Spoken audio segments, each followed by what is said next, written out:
Huwag kang maninira ng tao para sa ikababango mo. May mga tao, no, ang akala nila, mas aangat sila kapag may ibinabagsak silang iba. Mas gaganda ang tingin sa kanila kapag may sinisiraan silang tao. Pero ang totoo, hindi ka bumabango kapag naninira ka ng kapwa.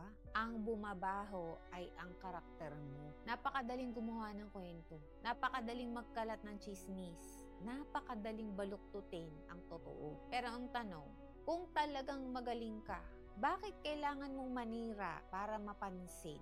Kung talagang mabuti kang tao, bakit kailangan mong sirain ang pangalan ng iba para gumanda ang pangalan mo? Ang respeto ay hindi nakukuha sa paninira. Ang respeto ay pinaghihirapan, pinatutunayan, at pinapanatili sa pamamagitan ng mabuting ugali at malinis na konsensya.